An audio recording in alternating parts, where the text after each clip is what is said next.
This is IAQ Radio, Indoor Air Quality Radio, the voice of the indoor air quality industry, with your host, Radio Joe Hughes, and the Z-Man, Cliff Zlotnick. And now, Radio Joe Hughes. Good day and welcome to IAQ Radio Plus. We have another great show for you today. We're going to talk about assessment and restoration of contents affected by smoke, water, mold, and other contaminants for episode number 516 of IAQ Radio.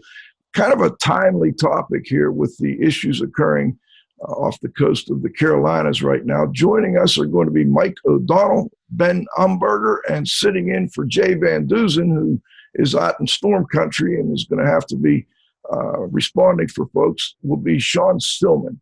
So please also visit our Facebook page and YouTube page. Leave a comment, like, or subscribe. We also have continuing education credits. You can email me at joe.hughes@iaqtraining.com.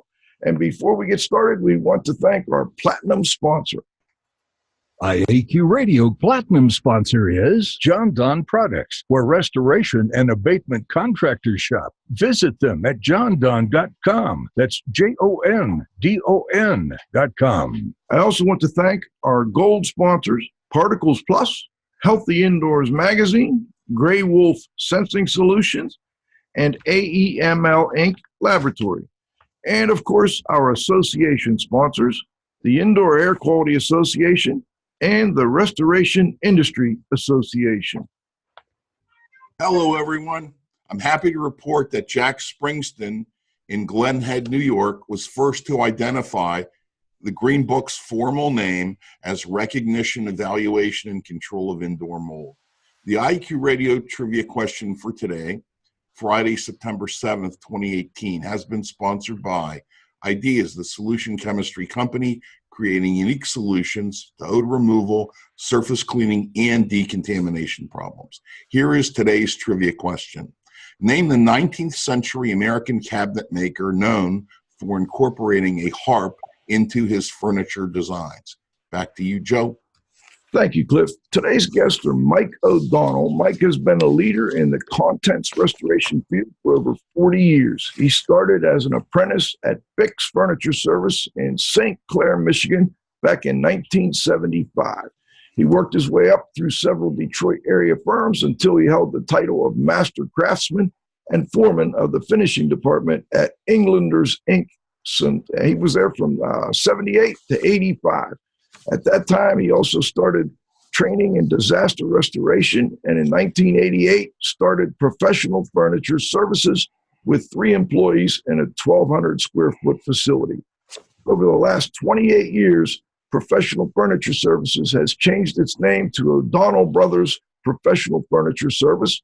Along with the name change came tremendous growth. Today, they have a 130,000 square foot plant with the state-of-the-art restoration and storage capabilities, and do over 1,000 packouts each year. O'Donnell Brothers Professional Furniture Service has become the largest independent restoration company in the United States. We also have Ben Umberger, managing partner of Carolina Conservation. As the managing partner, Ben directs the firm's national operations and handles large loss project management. Ben provides consulting to insurance carriers, ultrasonic equipment manufacturers, franchisors, contractors, trade associations, as well as other training providers within the insurance restoration industry across the U.S. and Canada. I'd like to go a little bit out of order here today and start with Ben. Ben, you're in Columbia, South Carolina. How are things looking for you and the crew at Carolina, and how's the weather on the coast?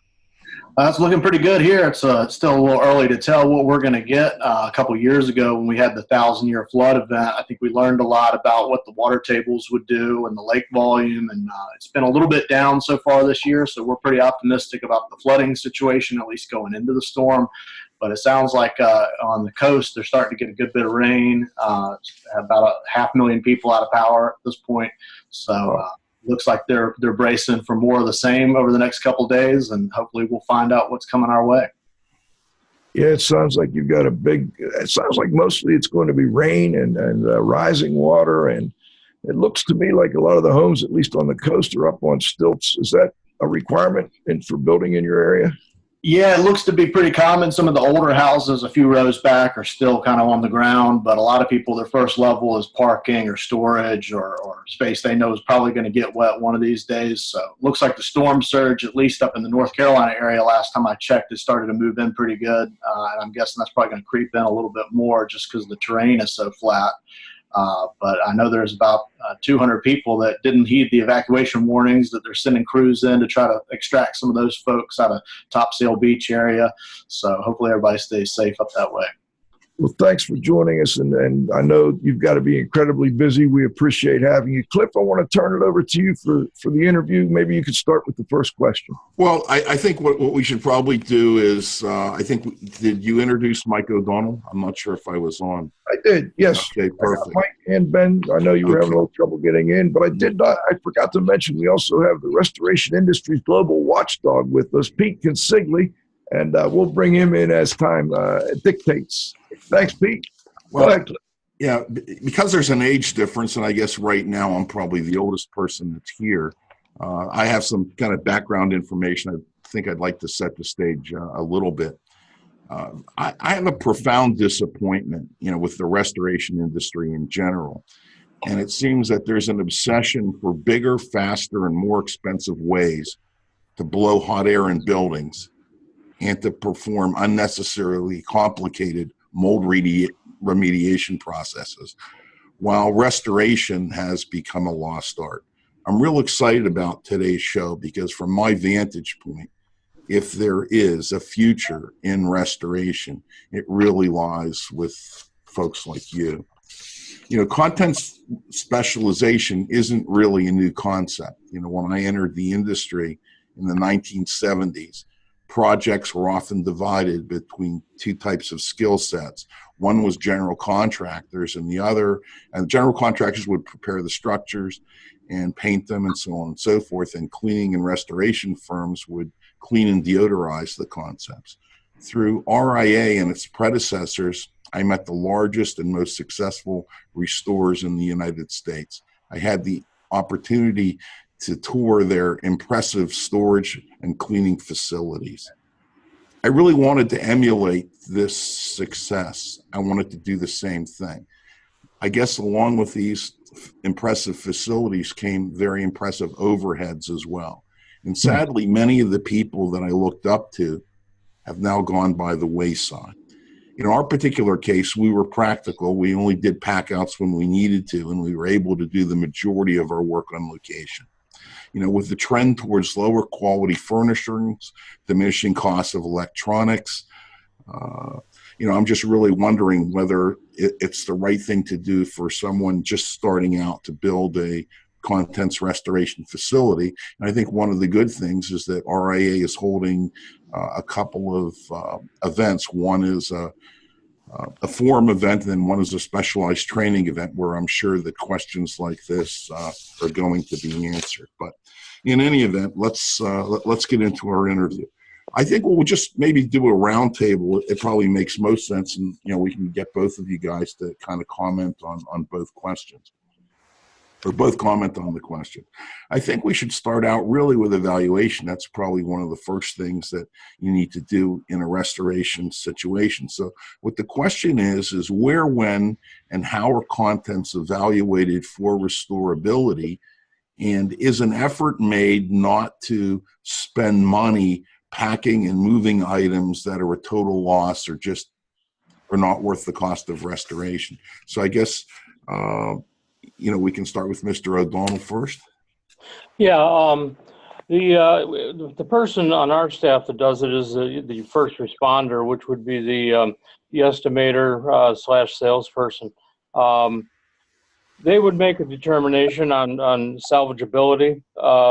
Things that are absolutely not going to be salvageable, like you were talking about the modern furniture with a lot of particle board in it, and with less expensive veneers and things like that, less expensive hardware. Those items, once they're wet or once they're smoked beyond salvageability and value, they're really no sense dragging them around because you do run up the cost for the insurance company, and not necessarily just the insurance company, but you're eating into the policy of the homeowner also. So it's important that you do make those evaluations, on site before you start moving things around, moving things off site. And I think that that's a really, really important part of this whole thing. It is a cost savings, and the bottom line is that there's no sense wasting money and resources, and not to mention space inside of your facilities that you have, just storing this stuff and thinking you're going to make an extra buck, because it really doesn't play, because it just you're just wasting time. Gotcha. And I appreciate the answer. Ben, would you like to comment from your perspective, which is a little bit different? Yeah, I would agree with everything Mike has said. I think in terms of an on-site evaluation, we're looking for things. Is it going to be cost effective to deal with? Not just from our standpoint in terms of the overhead of moving all this around and the logistics involved with coming to the conclusion that you can't do anything with it, but also in terms of setting expectations for the insured. To what extent is this going to be able to be returned to pre-loss condition? And with that in mind, would they rather just non-salvage it? When we look at art and specialty contents, there's a lot of inexpensive things that don't justify being treated by a conservation studio. So if you get a painting from World Market or Bed Bath & Beyond, and it's got a clearance tag of $39.99 on the back, even though that's technically artwork, that doesn't really fall into our area of where we can do something with that from a cost effectiveness standpoint. When people travel, they bring things back from overseas, and some of those are more tourist pieces, but they carry a pretty high sentimental value as far as the connections and the stories that people have with those items. So certainly there are times where we need to look at kind of the meaningfulness of those things to a homeowner and decide what can be done, and is it cheaper to restore or replace in those situations. Okay. Joe, go ahead. Okay, let's talk a little bit about the inventory process. Let's start with Mike. Can you, I see there, people using these readers, and they've got barcodes and all that stuff. I'm wondering if you could describe for listeners how inventory is taken with your group. Yeah, we about 4 years ago, up until about 4 years ago, we did it the old-fashioned way with a 3-part form and a pen and just some basic knowledge of what the piece is. And when we moved into our new facility, we decided we weren't going to move all these items that we had without having some sort of a really good inventory system. And we're so glad we did. We hooked up with the folks at Exactware, but there are other companies out there, and we use the program. It's a digital inventory. Tech on site is all trained to use these readers or iPads, actually is what they are. And they pull up the program, they take a picture of it, they're able to do previous existing conditions on it, so that you get a good digital picture of it, so that you can at a later date, if it becomes an issue, you can defend yourself on that. Plus it gives it a barcode, which then tracks it through the whole process of the loss. We can, track it from the house, and when it gets on the truck, it can be tracked again, and when it comes off the truck, it can be tracked again into an inventoried space in our warehouse. And then as it moves around our warehouse, it's also being able to be tracked, so that we can tell at a moment's notice, go onto a computer and find out exactly where that piece is. If there's a question about it, or somebody wants to see a real-time picture of it, we can do that. And it works out. It's pretty amazing the way it has worked out, because what used to take us a whole day, if we needed somebody to find it by digging through stuff, now it takes just basically minutes, and we're able to find it. And it's been a real time saver and a money saver for us. So I think that most of the companies are going to that route, with different types of software, but most people are really getting involved in that, and it's one of the things that I think are one of the real pluses that have come out in the last 10 or so years. Ben, anything you'd like to add? Similar story. We kind of started out just manually entering things into a spreadsheet and doing some photo documentation. Now we try to move into today's world, but we've kind of had to build our own system. So for our needs being slightly different than some of the softwares that are out there in the restoration industry, we also use barcodes and use photo inventory. But what's really important to us and to our clients is before we leave the home, we're able to give them a copy of that manifest, everything that we have taken possession of, so that when we leave, they know exactly what's leaving with us. And I think that's important when you have multiple vendors on a job. Lots of things are getting distributed out between multiple people, and nobody can really remember where what goes. And so for us, that's an important part of the service we provide, is giving them just transparency on what we're doing, what we're taking. And then we also do another inventory once things come into the studio, because for us, the evaluation is really kind of done piece by piece. So we go a lot more in depth probably than other vendors would on the loss-related condition, the pre-existing damage that may be there, and really breaking it down item by item. So in addition to that inventory, people have a real good picture of what the assessment's going to reveal. Mike, just back to you for 1 second, just with a quick yes or no. When you leave, the point that Ben made about giving the customer this receipt for what was taken, does your system typically do that or not? No. Okay, good. All right. Joe, you want to ask the next one? Yeah, quick. Ben, you mentioned having multiple trades, and if I'm not mistaken, both of you just specialize in contents. You don't actually do the restoration work.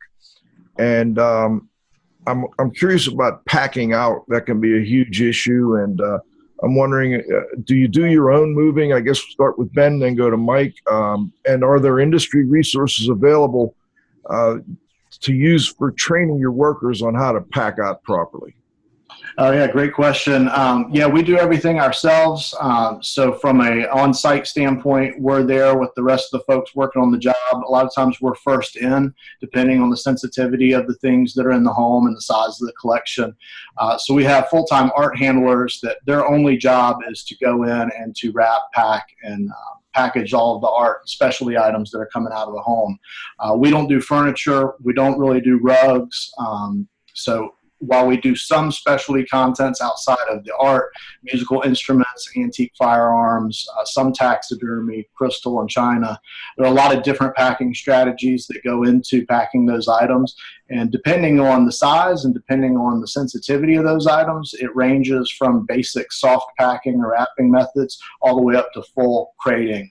And bringing in rigging to move chandeliers and things like that. So it can differ wildly from one job to the next, but I think the having a good firm understanding of different packing methodologies that you can apply to different situations gives you a lot of the flexibility to tackle any problem that you show up and find. As far as resources, there are a lot of contractors and adjusters that will rely on us to come in and pack those types of things, but depending on where the loss is geographically, even we will call in some assistance on the wrapping and packing. And we just recently called in a crating service out of Portland, Oregon to crate a job in the Pacific Northwest because they could get there faster and do just as good a job at handling those items. So there are a lot of resources out there if you need the hands-on support. And from a training standpoint, we offer a lot of feedback to contractors on how they can do a better job of wrapping things that are sensitive or the things that are more likely to break. And a lot of times things that are fragile aren't always expensive, but they can be really important pieces of what the family has. And so it's just as important that those items be taken care of as well. Mike? Yeah.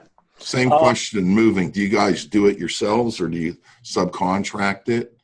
Yeah, we do all of our own work ourselves. We have a fleet of 5 large trucks, furniture moving trucks, and we have packers and inventory people on staff, and we have truck drivers and helpers on staff that are all trained by us to handle these situations.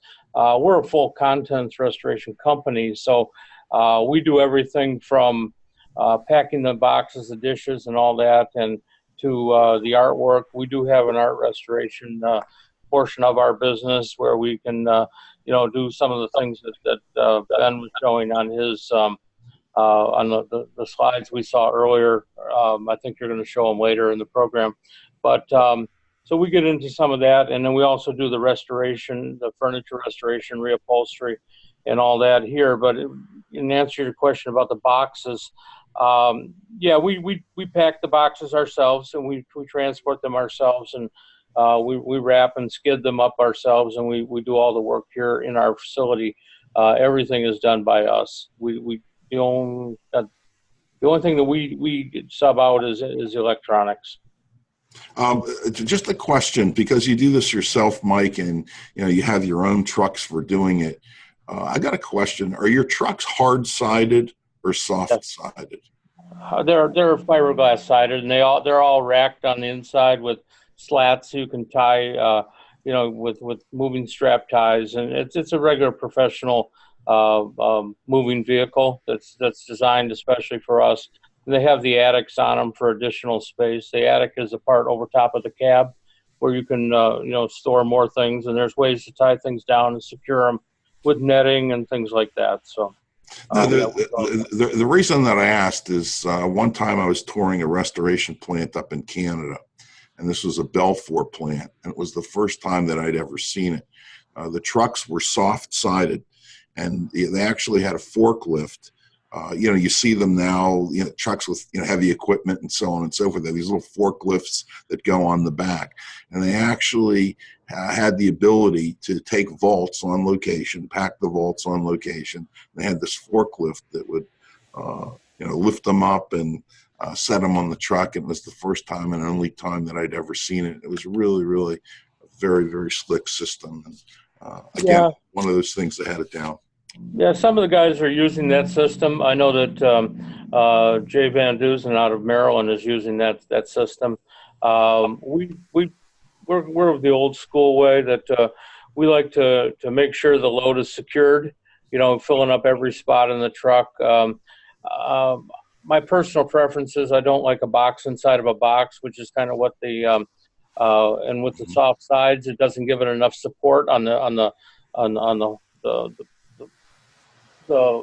vertical, the height of the vehicle, because if it starts moving around on the top of that, there's not a lot to stop it with a canvas side, but a fiberglass or a metal side will keep that stuff contained.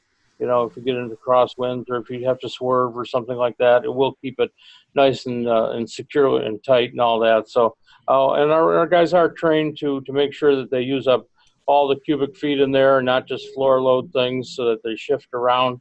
It's almost like a puzzle when you put that stuff together when you load it onto a truck, because you can get some pretty severe damage if you don't do it properly. Absolutely. All right, let's shift gears a little bit. We're going to talk about pricing and estimating and how you determine the costs and so on and so forth. And before we do it, I just want to remind you and the audience that this is an RIA affiliated show. They're a sponsor of the show, and they have pretty strict guidelines in terms of antitrust, and I'm sure that you've both read them, and we just want to stay within those parameters. Okay, so the question I want to throw out is that, the industry relies on computerized estimating programs such as Xactimate for estimating, structural repair. And for those things, the insurance company knows how many board feet they know what the board foot of wood costs. They know what carpenters make per hour. They know, how many doors a carpenter can install in a day. They have really, really good data on that. I guess what I'd like you to do is comment on the accuracy of prices in computer databases, for, contents restoration and even conservation, because it would seem to me, everything's a little bit different. So I'm not sure, what's computerized for that. So Mike, we can start with you. Yeah. Thanks for this question, because this is really something that is one of my pet peeves, so to speak. Is the setting of these prices, and I'm not quite sure who set them, but if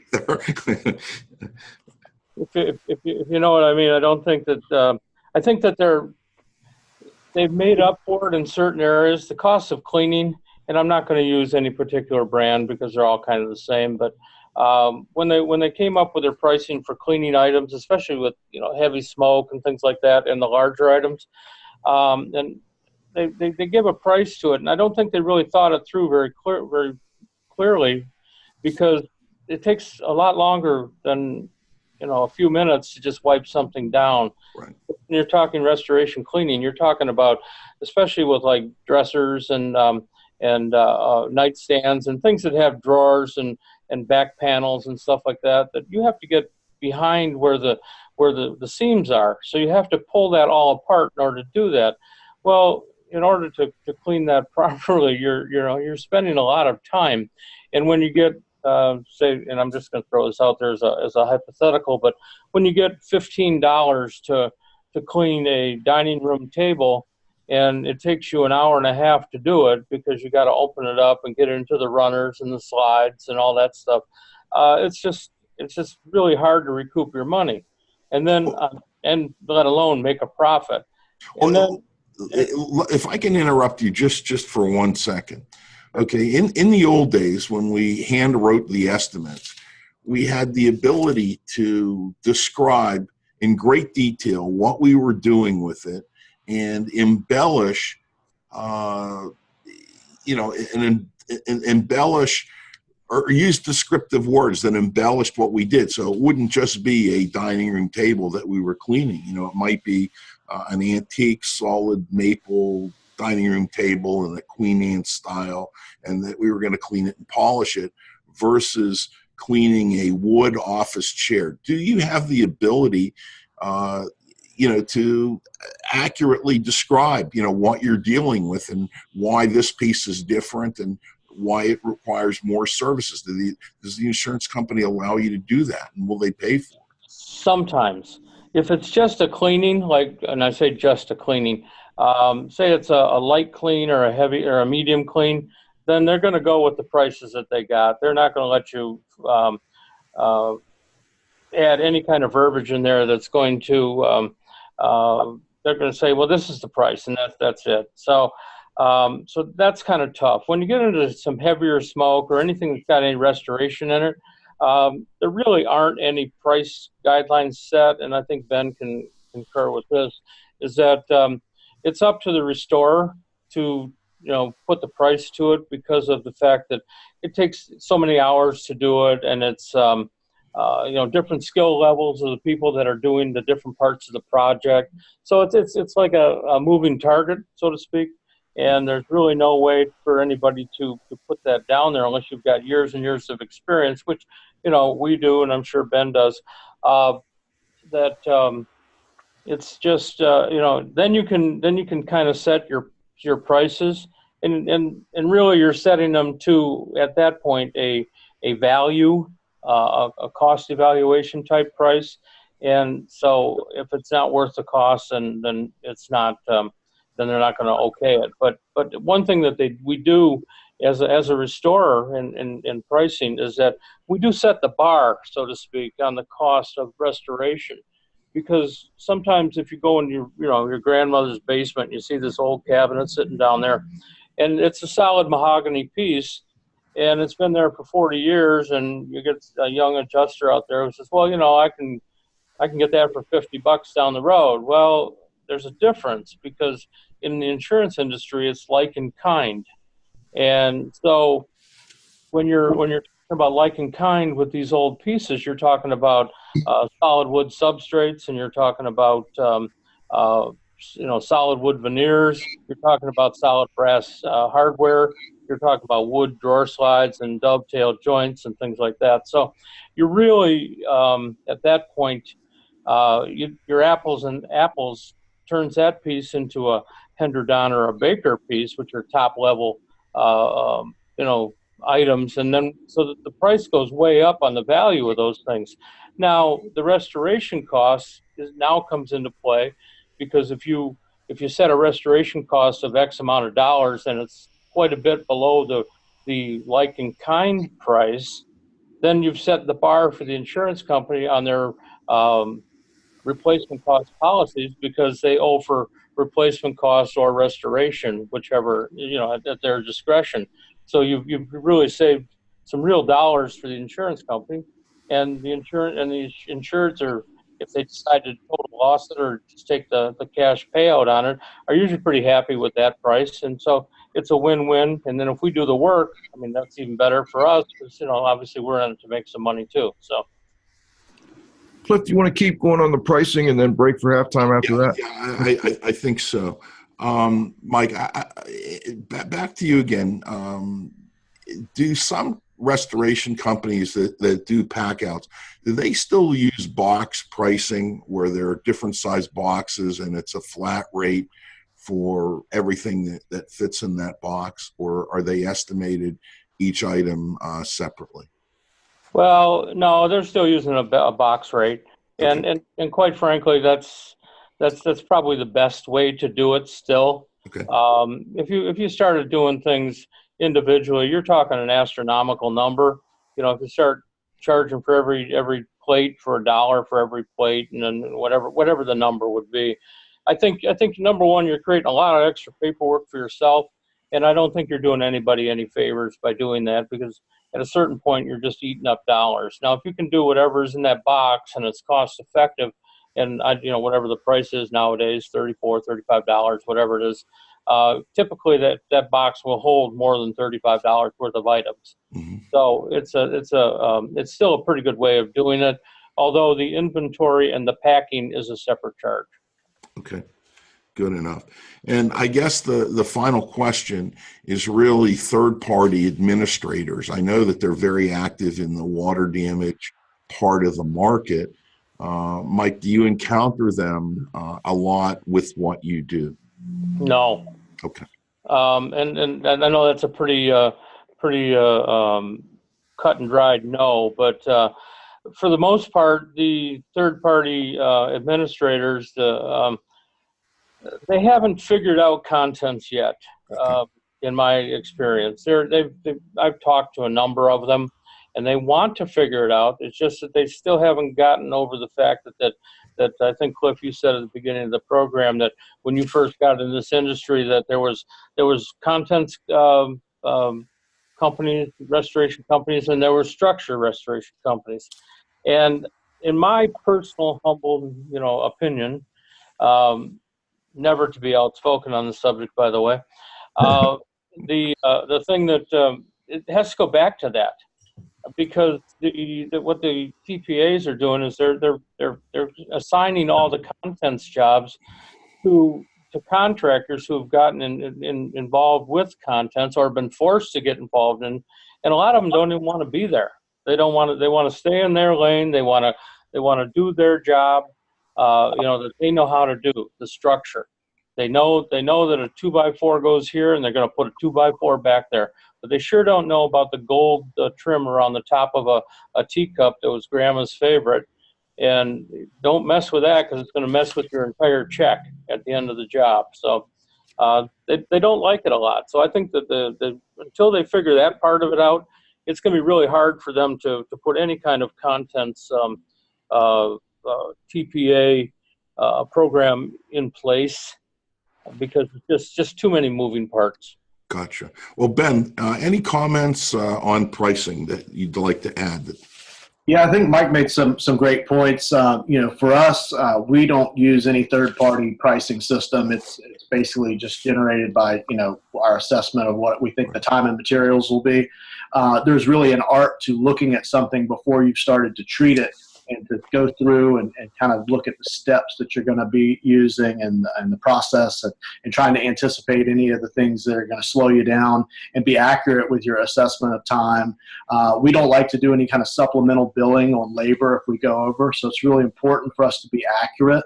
And we also use those numbers to get approval from the client before we begin work. And if we tell someone there's going to be $100 worth of labor on this piece, we want to be able to be accurate in setting that expectation so that they make the decision to use that coverage money to save that piece, we don't have to come back and ask for another $100. So we've learned a lot over the years about how to look for red flags when we're doing the estimates and making those evaluations. But it's something that I think adjusters don't understand. If the TPAs and adjusters still wrestle with some of the issues around contents, they're going to be wrestling with art and specialty stuff for a long, long time, because there's a lot of education for the adjusters involved. We have to really explain what we're doing, why we're doing it, and kind of justify the value that we're bringing. Art and values of art, it can be so subjective. A lot of people get nervous when they see some of the, or get sticker shock when they see some of the estimates, and they're just not confident in being able to understand, is this even a cost-effective proposal? So there are a lot of times where appraisers will need to get involved just to independently verify the replacement cost of items, especially big ticket items that it's going to be several thousands of dollars for a single piece. And there's just not a lot of awareness in the carrier community about art, even amongst the carriers that specialize in art insurance and schedule a lot of personal property. There are very few people on the claim side that are comfortable looking at something and making an assessment on whether or not something's cost effective. And they really are a little bit hesitant to take the person who's writing the estimates assessment of saying, oh, sure, yeah, this is cost effective. So we have to do a lot of due diligence in our documentation and supporting what we're saying. And then we find that once we're able to lay out some pretty good documentation and show why what we propose to do is cost effective, and we get the buy-in of the homeowner who says, yes, this is important to me, I know what it's worth, I know what I paid for it, this is very reasonable, the adjusters start to feel a little bit more comfortable and looking at our estimates. But Mike made some really good points. A lot of that stuff is true for us as well. Just the skill involved and the types of folks that are doing the work. It's very important that we have the right people working on the right pieces on a project, because there's no room for error in what we do and what Mike does. Understood. Well, I think we're going to go to halftime, Joe. Yeah, let's break and thank our sponsors. We'll be back with Mike O'Donnell and Ben Umberger. We're talking about the assessment and restoration of contents affected by smoke, water, mold, and other contaminants. We'll be back in 90 seconds. IAQ Radio Platinum sponsor is John Donn Products, where restoration and abatement contractors shop. Visit them at johndonn.com. That's JONDON.com. Gold sponsors are Particles Plus Engineers and Manufacturers of feature-rich particle counters and air quality monitoring instrumentation. Learn more at particlesplus.com. Count on us. Healthy Indoors Magazine, a free online digital magazine for industry professionals and consumers. Subscriptions available at healthyindoors.com. And AEML Laboratories, free FedEx shipping, great pricing, same-day results, and never a rush fee. Learn more at AEMLinc.com. Association sponsors are the Indoor Air Quality Association, a multidisciplinary organization dedicated to promoting the exchange of indoor environmental information through education and research. Learn more at IAQA.org. And RIA, the Restoration Industry Association, the granddaddy of the restoration industry. Network with leaders. Learn more at restorationindustry.org. All right, and speaking of the restoration industry, we've got a couple of gentlemen here who are very important in that industry and working with contents, and got an upcoming contents conference coming up. We'll talk more about that at the end, but let's get back to the Z-Man and continue with our interview. I think Pete had a couple of questions, so I'm going to go to him for a minute, and then we'll pick up. Let's get the Restoration Industries Global Watchdog on here. Pete? Hey, guys. How y'all doing today? Hey, I'm really enjoying the show. It's great. Mike and Ben, you guys doing a great job. So, listen, I have a question that I'd like to throw up to both of you guys. They're kind of two different questions, but I'm going to give them both, and then you guys can kind of weigh in on either one or both of the questions. So my question, the thing I was listening to Mike said, that they do everything besides the electronics. I'm curious why a full-service company who's as intense and as detailed as O'Donnell Brothers wouldn't get into that. Cliff was really kind of a pioneer and an originator years ago in the mid-'90s at kind of demystifying electronics. There used to be only 2 or 3 companies that did it. Now, most mainstream restorers do it. And in particular, what I noticed is the garment restoration guys have now gotten into the electronic cleaning. And it's my understanding that this is something that their insurance clients have asked them to do. So I'd be curious why you haven't got into that, Mike. Now, before you answer, my other question kind of rolls off into Ben, and it has to do a little bit about the kind of paralleling the growth of conservation in the industry, paralleling it with how the garment restorers grew. Years ago when the garment restorers started, their primary customers were restoration contractors. But over time, they've become so prominent. They've done so many things, and in many ways, they've done a lot of contents cleaning outside of the pure garment and laundry, window covering stuff, better than many of the restoration contractors that do. So in essence, they kind of compete to a certain degree with them, and that's the part of evolution. So the big question becomes with them, and now this question is for you, Ben. Who is your customer? Because from the garment restorers, when I talk to them, they feel they have a 50-50 split between working directly with insurance companies and then working with restoration contractors. That could be a little problematic at times. But you guys, and even a company like Mike, who are real big and maybe have smaller companies subcontract, who do you guys think your customer is? Where's your loyalty? And where do you see all the potential conflicts of interest as the industry evolves more, kind of like some of the challenges the garment guys have? So, Cliff, Joe, I'll turn it back to you to throw those questions up to Mike and Ben, however they'd like to address those. Thank you. All right. Thank you, Pete. Mike, let's start with you. Okay. Electronics. First of all, the reason that we've never gotten into electronics is because, number one, over the last, I don't know, probably 15, 20 years, the cost of electronics has come down so much that, you can replace this stuff for a lot cheaper than you can by the hours you put into it. So a lot of the insurance companies are mandating that they don't even bother anymore. They don't even take it off site, don't even bother to clean it.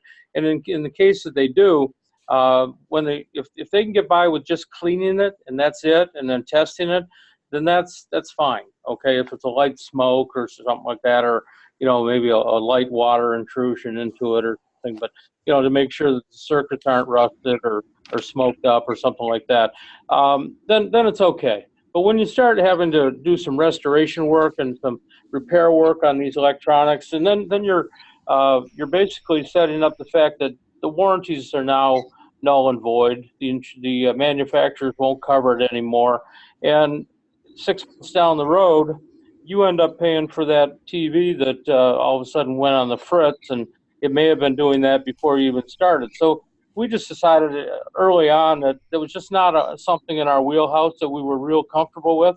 So that is one part of, probably one of the only things we sub out, and it's just to us, it's it's just it's not even a lost leader. It's just not. It's not something we ever really wanted to get into. Now, does it mean you can make money there? You can't make money there? No, doesn't mean that at all. There's companies out there that are doing very well at it, and we've always been a company that has a philosophy of let the people who do what they do the best do the work. That's why we've never gotten into drying out houses or water extraction and things like that, because we can do the furniture part of it, but and the contents part of it, and we do that very well. But the floors and the ceilings and all that's not in our wheelhouse, and I think it dilutes us. And so, because there's a lot of other companies out there do very, very well at doing just that. So that's the reason why we never really got into the electronics and things like that. So. And then what was the second question? Well, I think the second question was for Ben. And, you know, I learned something here, Pete, as I normally do when talking to you. Garment restorers. I'm not familiar with the that being like an industry these days. So, Ben, can you tell us a little bit more about Pete's question? Sure. Yeah. As far as who our customer is, regardless of who it is, we have to provide value, I think, to everybody involved. So we don't necessarily work directly as a true subcontractor to restoration contractors. A lot of times they just want to be able to hand off a claim assignment to us and say, hey, we need you to come in and take a look at these things. And they kind of stay out of it and don't want to play middleman and try and explain our terminology and explain our estimates to other people. So we end up usually working directly with the insured and with the adjuster. And we don't have a lot of the adversarial kind of relationships with adjusters that maybe some other folks in the industry find themselves having from time to time. So ultimately, we're taking care of the insured and taking care of the things that are important and matter to them. But we're also facilitating the carrier's delivery of their policy to that insured. So if we're providing value to the restoration contractor by being a resource, if we're providing value to the insured by being able to help save what's important to them, and we're also doing that in a way that helps the adjuster to understand what needs to be done and how that can be delivered, I think everybody wins. So we look at kind of this more as a group of clients on a project rather than just any one customer. I think part of the growth in contents, there are folks that see an opportunity to do a wide range of different content types, and sometimes art will fall into that category for a contents restorer. For true conservation, there's a very high barrier to entry from a number of different standpoints. One is the education side. We're a vendor into the industry, much like a lot of the dry cleaners, but we're so specialized that in our staff, our folks have master's degrees in painting conservation if they're going to work on paintings. We have folks who have a master's degree in just books and paper. So it's very specific in terms of the disciplines that are studied, and the folks that work on these different items, they spend 2 years post-grad education at a minimum, and then there's a lot of ongoing education. There's a lot of equipment that's involved. There's a lot of analysis tools that we use that are fairly expensive and complicated, a lot of chemistry. So as I see smaller operations starting to pop up and saying that they offer similar services to us, I can't help but notice that some of the growth is fueled by just an awareness that these things can be done. Also, the demand from homeowners to say, hey, this is important, can you save it? And then there's the folks that say, well, how hard can it be? We'll watch a YouTube video, and I saw one where you can use an old piece of bread to clean a painting. So I think there's a lot of opportunity out there for more people like us to service those who need these types of services.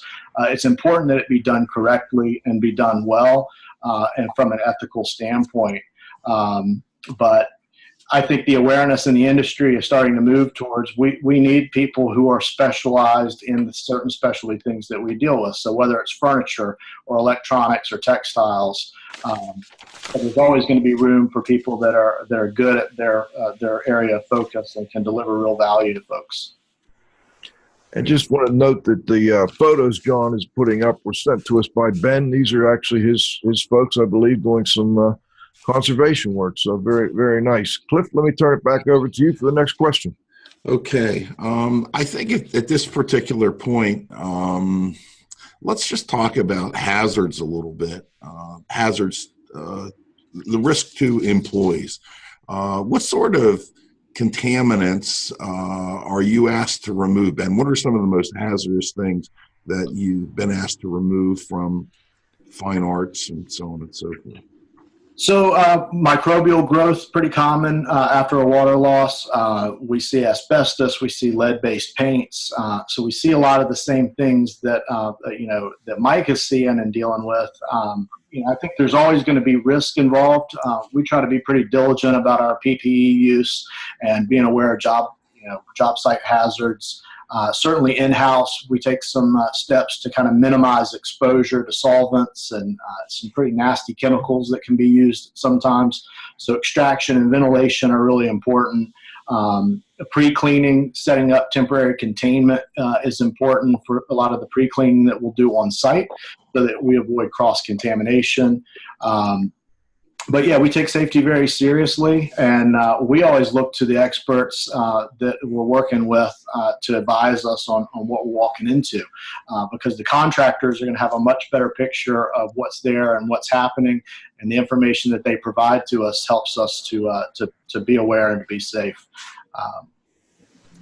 Mike, anything you'd like to add to that? Like Ben just said, we deal with an awful lot of not only the contaminants that come off of the pieces that we're working with, but also the different chemicals and solvents that we use in our restoration procedure. We have an ongoing program with the Michigan. It's called OSHA, and they've been into our plant several times, and they walk through, and when you hear something like that OSHA's coming through your plant, all of a sudden, people start whispering and they start gasping and all the other things that they deem are going to be bad news for you. But in reality, what they are is they're a watchdog, but they're there to help you.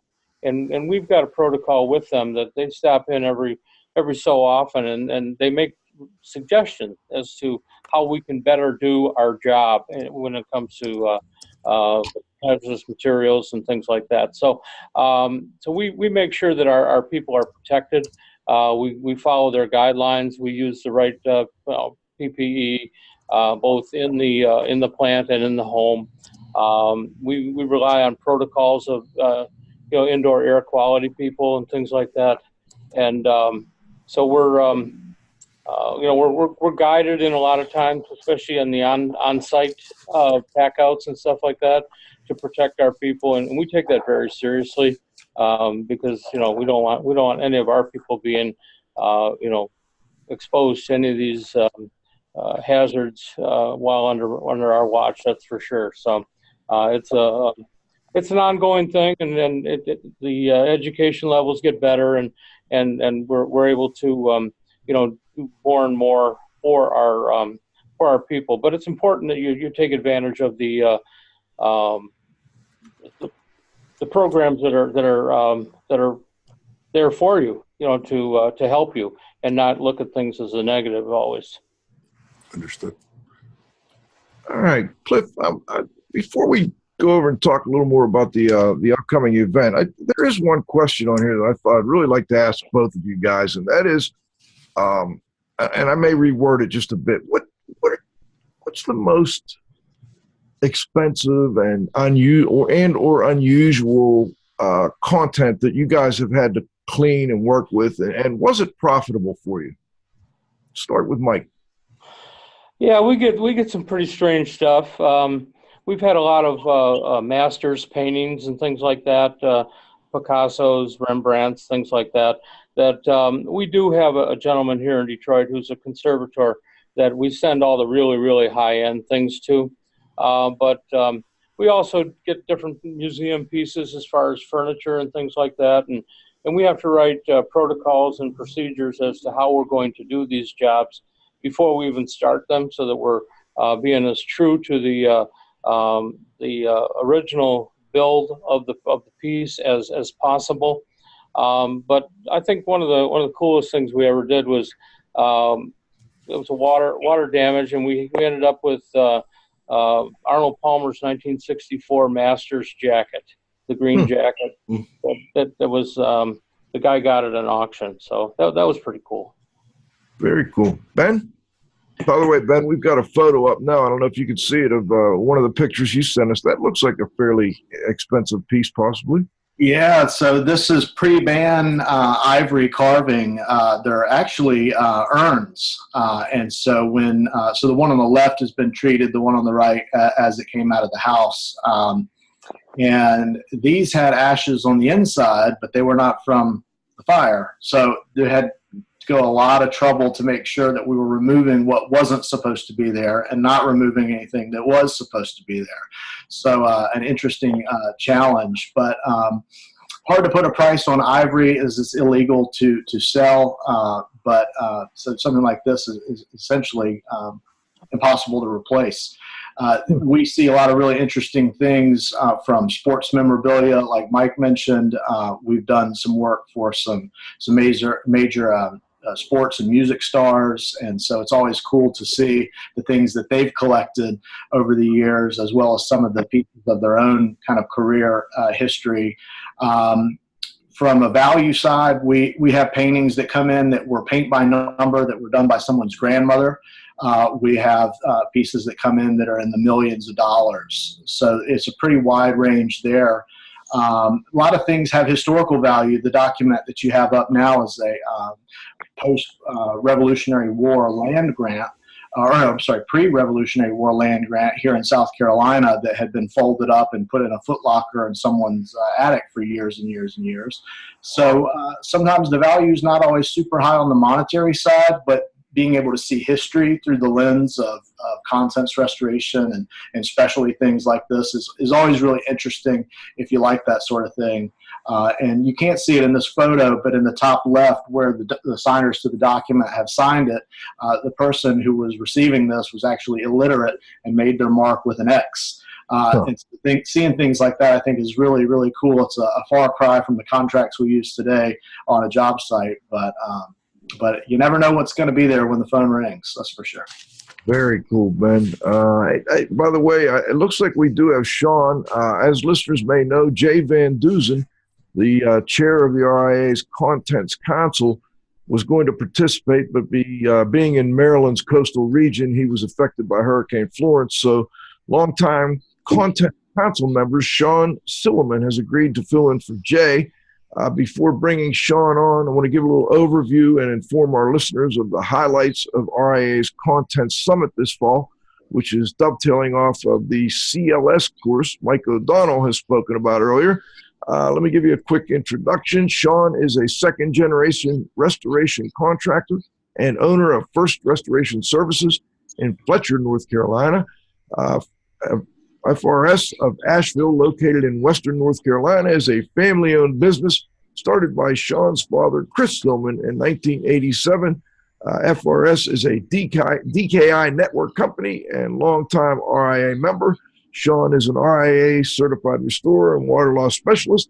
Asheville, located inland, although not affected by a direct Florence hit, is still going to be pounded and heavy rains and winds. So we appreciate you joining us, Sean. We have you on the line.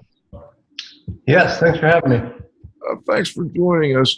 Welcome to IAQ Radio, and thanks for joining us. Can you take a minute or two and tell listeners about the upcoming Content Summit and why they might consider visiting the Motor City this fall for the venue of the event? All right, well, it's a 2-day event, and basically each day is the same. One track will be held at the hotel, and they're going to be held at Mike's facility.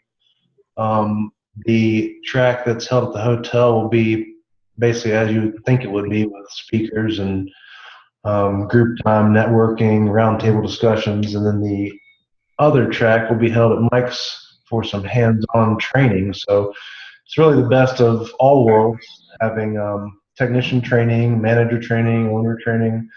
And I think we have probably the best lineup we've had yet. As far as an all-around council conference or summit, I guess it is. Just the training it meets all levels. Anybody, any business out there could get something from this, no matter who they send. Okay, I'm unmuted. It sounds like they're moving things around behind you there, Sean. Pete, I want to have you jump in here. Anything you'd like to add, or any comments or questions from anything today? No, is Sean done comment? I think RIA has done over the years. We've done four contents events. We did the very first one probably in the early 2000s, and then a couple of years back to back where we did them about 6-7 years ago. One of them in particular, I remember, was in New Jersey, and we had some of the local members did little tours of work that they had done after the 9/11 cleanup. That was very, very exciting. I think the whole Contents Council has really pushed it to the next level now with bringing it into to Mike's facility and kind of breaking it up, one day at the hotel or one day there, so that to put the hands-on a lecture format, support of the sponsors, and then they get a little time to have some socializing and personal time. Of course, it's held in a casino downtown Detroit, so that is what it is. So anyway, if Sean was done, one of the things I think before we move into the roundup and close the show out, I think it might be helpful if Mike took just a minute or two to talk about the Contents Law Specialist program, which the inaugural program is being rolled out at his place in October before the Content Summit, and why it's important in the evolution really of developing and competency and certification for people at a higher level in the industry. So if you threw it over to Mike just to give us a little short overview of what people could expect. I know we have some of our members from Australia coming over, and I think it's going to be pretty exciting. I'm going to be on a road trip, and I'm going to try to stop in, and if I can't stay for the whole day to visit Mike's facility, I'm looking forward to trying to do that. So anyway, I'd suggest that before you move into the roundup. All right, Mike. Yeah, the CLS was I'm not going to say a brain. I don't know the word I want to use, but it's an idea that was formulated a long time ago to bring some standards and some systematic training to the contents industry, which a lot of people have dubbed it the wild, wild west. Being that there's no rules, there's no certifications, there's nothing that really governs the contents restoration industry. Everybody, if you've got a couple of 2x4s, a sawhorse, and a bucket of water, you're a content specialist, right? Well, it's a little more than that. As the guys who've gotten into it and invested millions of dollars into facilities and training and things like that to do the proper job for their customers, will attest to. It needed something to put a brand or a certificate or a certification on it, and the CLS was brought up. And I was asked last November if I would chair the committee for this, and I said yes, and it turned into a part-time job, and but it's done, and we're ready to roll it out, and we're going to have the first class is going to be right there at I think the actual class is at the hotel, but then they're all going to come over to our place here, and they're going to get a hands-on view of in conjunction with the summit. But it's really, really comprehensive. It's A to Z. Anything that's been written before is incorporated into it. There's a lot of the book of knowledge from the previous RA attempt at contents, which was a lot of it was still very much appropriate for what we're doing now. But then there's just all the new stuff. There's specialty contents cleaning. There's regular contents cleaning. There's how to pack a truck. There's all the things that go into contents other than just packing a box at. Oops. Did we lose him? Lost Mike there. Oh, he's back.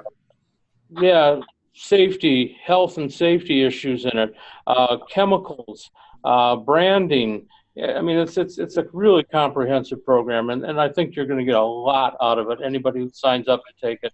There are some prerequisites that you got to have before you do it, which only makes sense because it's a pretty high level certification. So we want to make sure that the people that earn it really do earn it, and that they're able to go out and use the material that they're doing. And we're hoping for as many people as can possibly get this certification to get it, because it's going to bring a real systematic approach to the contents industry. So I think it's going to be great. Well, thanks. Thank you, Mike. And Sean, before we go to our final questions, did you want to add anything? Oh, do we still have Sean on? John? Sorry, I was muted. That's all right, buddy. Anything you'd like to add before we roll into the last couple of questions we have here? I just asked Pete this, but the CLS is a prerequisite for the CR now. So going forward, if you want to be a CR, it's something you would want to look into pretty seriously. But being on the council for as long as I have, I think that the training in the CLS is just it's amazing what you can learn, especially, I mean, just moving forward. It's moving quickly out of the Wild West and into a polished art of no more buckets and rags. So if you're serious about contents cleaning in this industry, the CLS is definitely needed. Well, thank you, and thanks for joining us, Sean. Let's go to the roundup. It's going to be a quick one today. We're running a little over. I don't know, John, if you even have any music ready. No, let's just do it. I've got a final question. Cliff, do you have any final questions? Yeah, I do. I do have Go one. ahead. You go first, and I'll finish it up unless Pete has something. Okay. This is going, I'm going to ask the same question to both Ben and Mike. For ethical reasons, physicians charge the super rich and the middle class the same price for a medical procedure.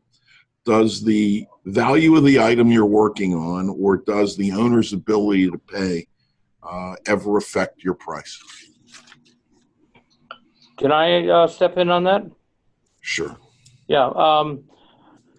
The owner's ability to pay means nothing to me.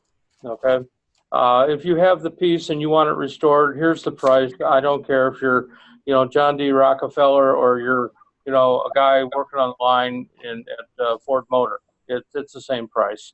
But the quality of the piece does make a difference, because you're dealing with something that is the really, really high end things they're more complicated to work on.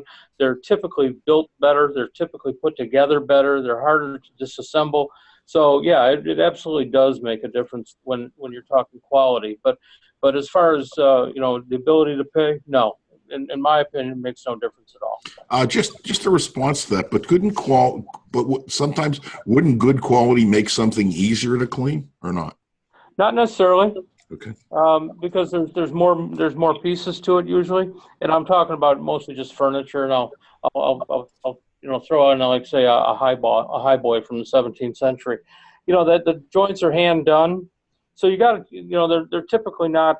And they're put together with a different type of glue that has up all these years. So there's different ways of taking it apart. You can't just take a rubber mallet and start pounding on it. Mm-hmm. You've really got to start maybe dissolving the glue before you start doing that. Otherwise, you're going to have splinters.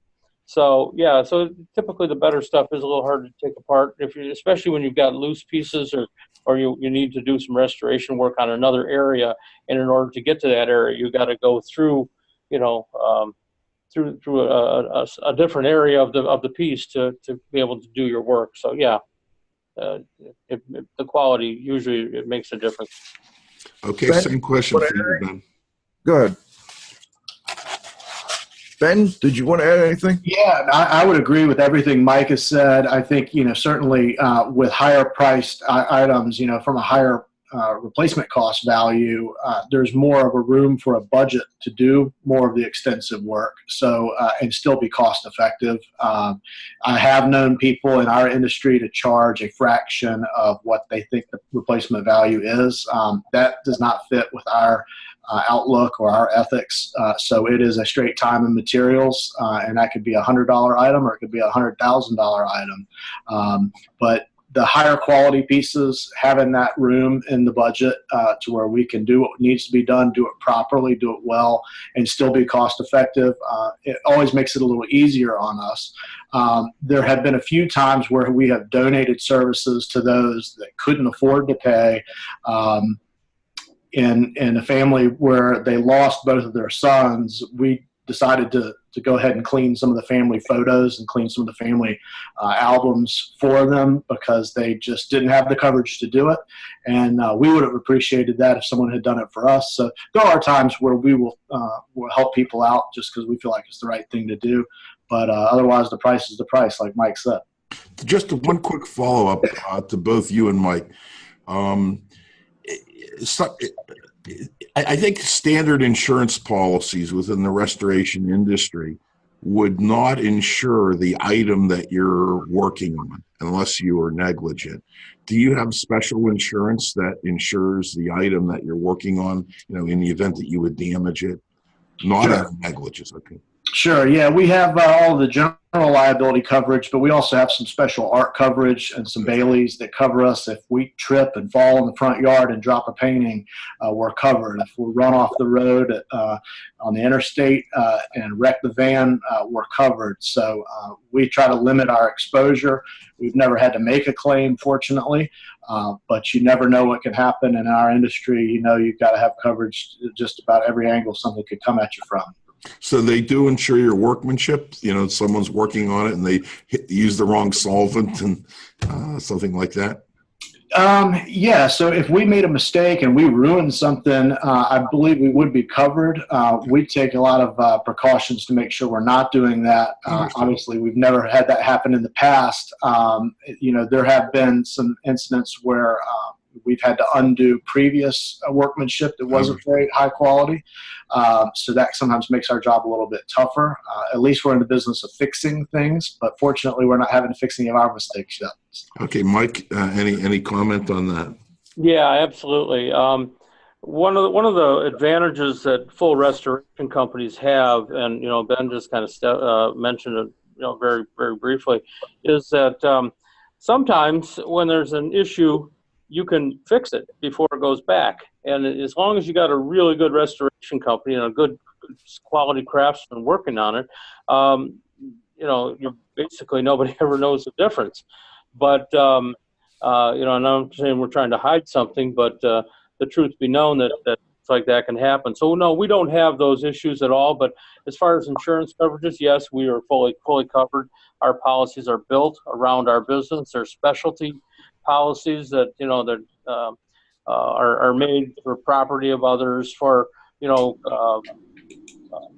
corporate liability, all kinds of different policies that you have to have in order just to do this business. And so it's an ongoing thing because things change so much that and the policies change and things like that. So, and if I could just throw in a little plug here, is that one of the things we have at the summit coming up is we do have a gentleman coming in to speak, and he's got a new product, a new insurance product that's designed specifically for the contents industry, and it's a full replacement cost Bailey's insurance coverage, and it's never been done before. If you look at your policies, the restorers that are out there, look at your policies, they're all ACV, which could leave you hanging pretty badly if you get into like that truck that goes off the road. Mm-hmm. All of a sudden it's ACV and you're responsible for the rest. So, your insurance company may be only responsible for 25 or 30% of the loss, depending on what your policy reads. So this is a true replacement cost product. So that's one of the things that we're going to be delving into at the summit. So it's really worth it for people to come on out. All right, Pete, any final thoughts before we wrap things up? Yeah, thanks, Joe. So I have a question for Mike, and then just a couple comments, and I'll turn it over to you. So Mike and Cliff, this lends to some of the interview questions that we had before the show, and I know it was on your mind, and I don't think you asked it. One of the questions, Mike, I have for you is I'd like you to comment for the audience on the impact that you think the contents restoration industry has with these companies that, make these pod units, and there's more than one of them, the 800 pack out, all this, because they've been advertising at the REA shows and other industry shows. Some of the trainers in the industries have made deals with them. We see them out there a lot. And, although I think that they also serve just a general consumer market, they've really kind of come on board with the restoration guys, which allows them to deal with doing a lot more contents cleaning on site, all right, versus everything being packed out and taken to a facility. And this affects potential cost, customer comfort. Sometimes they just like to see the stuff that it's close and they can get to it. Of course, you have other things that impact that, may or may not be humidity controlled, so the contents could be affected by that.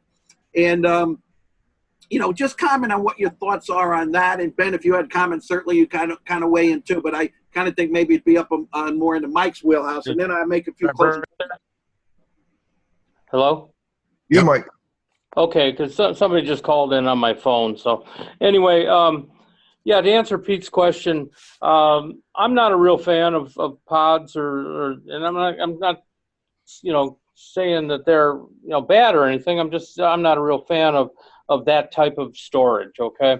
And there's a couple of reasons. Number one, if you're storing it if you've got to pack it out of the house, then you're responsible for that stuff. Okay. The minute you touch it, you're responsible for it, whether it breaks or whatever. If you put it into a self-contained storage unit on site, and you walk away from it for 3 or 4 months, and all of a sudden somebody's gone in there and they're getting some stuff out because they need it or whatever, and then at the end of the job it shows up missing because one person didn't tell the other person that they took it out, and now you've got an issue of custody and control. So, you can sign all the waivers you want, but the bottom line is, well, you touched it last. Well, maybe you did, maybe you didn't. I mean, when you're out of sight, out of mind, it's a tough argument to have. So that's one of the reasons. The other reason you brought up, Pete, was the humidity issues, especially in states like in the northern states where you have the temperature fluctuations, where like up here now it's 80 degrees in the daytime, and it's 60 degrees at night. Well, that causes humidity, dew, things like that. It causes humidity inside those units too. And if you've got an issue where these items are already exposed to, a mold situation, maybe they're not real bad, but, mold is airborne. So, it could be, and it could make it worse as opposed to bringing it into a secure and climate controlled environment. Okay, Ben, any final thoughts? No, I'd agree with that. We do some on-site cleaning, but they're more for murals or super large chandeliers that's easier to clean on-site than to try and take off-site. The other side of things is if you can get things out of the way while construction work is going on, there's a whole lot less risk to the contents and to those items if they're off-site and in a secure and climate-controlled facility. And providing that inventory that we talked about earlier helps to provide a little peace of mind, because at least they know what's what and where it is and who's got it if they need to come and get something. So thank you. Hey, we're running way over. Pete, any final quick comments? Yeah, just do a quick wrap up. First of all, I just want to thank Mike and Ben, for all the effort and everything they put in to make this show really interesting and informative. Specifically want to thank Mike for all the hard volunteer work that him and all the contents guys have put in, the leadership of Jay heading up the council, Sean, all his years of service, and a lot of other guys. I think they really got something, and I think it's really going to help kind of bring this whole contents thing together. The only final comment I want to say is, and this kind of dovetails with the comments that Sean made. So Mike called it the body of knowledge, or he used some term, but it's the Certified Restorer Body of Knowledge that REA put out is the plan, and we're in development now for kind of the restructuring of all the certification programs. And the CLS is one leg or pillar, a cornerstone pillar. The longstanding WLS is another, and that's being updated. Next year, they have planned for the fire and smoke segment, which is kind of more of the interior cleaning, if you would, and restoration. And then the final leg, possibly the year after, is the environmental restoration angle. And those four together eventually are the pillars that will hold up the CR program. So it's like kind of Sean was saying, people that are interested in pursuing that now in kind of the new generation now that the body of knowledge is out.